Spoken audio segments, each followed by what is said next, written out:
આજના વિડીયોમાં એવા ઉપયોગી આઈડિયા શેર કર્યા છે કે તમારા કામ પણ સરળ થશે, તમારો કિંમતી સમય અને મહેનત પણ બચશે। તો ચાલો વિડીયોને સ્ટાર્ટ કરીએ। તો જુઓ, આ રીતના જે કપડાં ધોવાના ડિટર્જન્ટ પાવડર આવે અને આ રીતે મોટા પેકેટ આપણે લેતા હોઈએ તો તેને ખોલીને આપણે શું કરીએ કે જેટલું આપણે જોઈતું હોય ને આપણે કાઢી અને એમને એમ ખુલ્લું મૂકી દઈએ, પણ તેમાં જરા કમથી હવા જાય ને તો શું થાય કે એમાં ગાંઠા પડી જાય।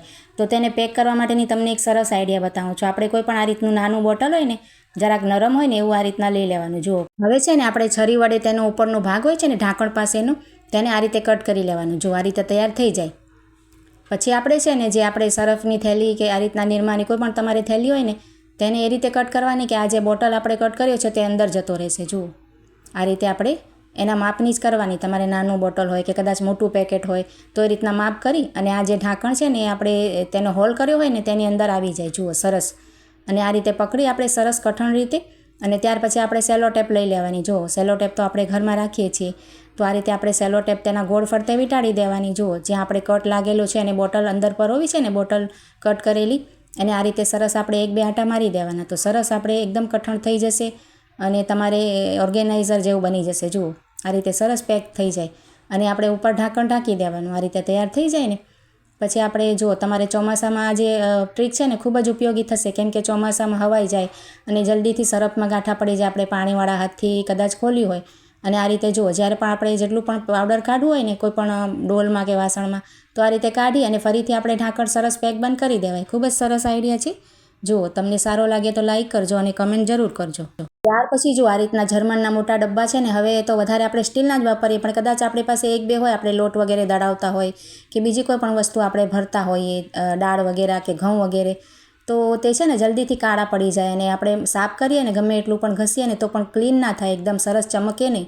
તો તેના માટે તમને એક સરસ આઈડિયા બતાવું છું। આ રીતે જે પિતાંબરી પાવડર આવે છે ને, આપણે સિંક વગેરે સાફ કરતા હોઈએ તે આપણે લઈ લેવાનું। જુઓ, અને પછી ત્યાર પછી આ રીતના જે સ્ક્રબર હોય છે ને વાસણ ધોવાનું, તેની ઉપર જરાક અમથું આપણે પિતાંબરી પાવડર નાખી અને પાણીથી ભીનું કરી લેવાનું। જુઓ, સ્ક્રબરને।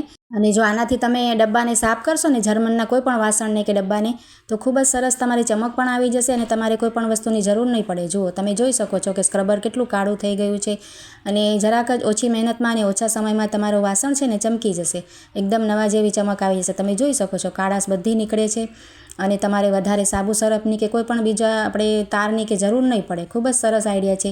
તો હું તમને આ રીતે જુઓ સાફ કરીને બતાવું છું। ફરીથી આપણે અહીંયા જરાક અમથું 5 ચમચી જેટલું જ પિતાંબરી પાવડર નાખી દીધું છે અને આજુબાજુ કે ગોળ ફરતે બધે આપણે ઘસી લેવાનું છે। તો તમારી પાસે પણ કોઈ પણ આ રીતના 1-2 ડબ્બા રહી ગયા હોય જૂના અને તમને વપરાશમાં લેતા હો ને, આ રીતે કંઈ પણ ભરતા હો, તો આ રીતે તમે સાફ કરીને જરૂરથી ટ્રાય કરજો। જુઓ, ખૂબ જ સરસ ચમક આવી જશે અને વધારે મહેનત પણ નહીં લાગે અને સરસ લાગશે। તેની બધી કાળાશ કે પીળાશ હશે ને બધી નીકળી જશે। જુઓ, તમને ધોઈને તેનું રિઝલ્ટ બતાવું છું।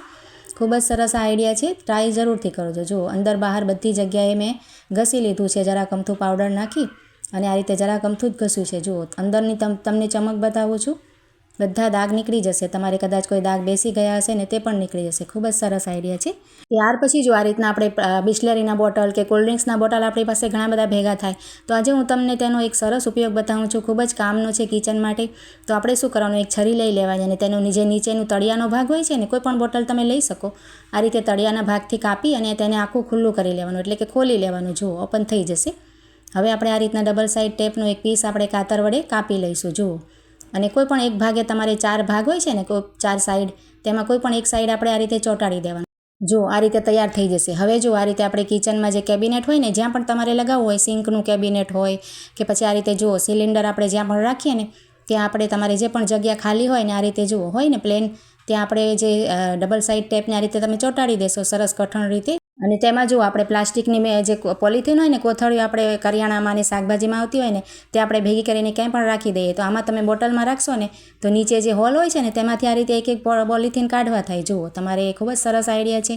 તમારે મોટું બોટલ લેવું હોય તો વધારે કોથળીઓ પણ રાખી શકાય અને નીચેથી જો ના નીકળે એવું હોય ને તો નીચેથી પણ બોટલ જરાક કટ કરી લેવાય। તો ખૂબ જ સરસ આઈડિયા છે, ટ્રાય જરૂરથી કરજો।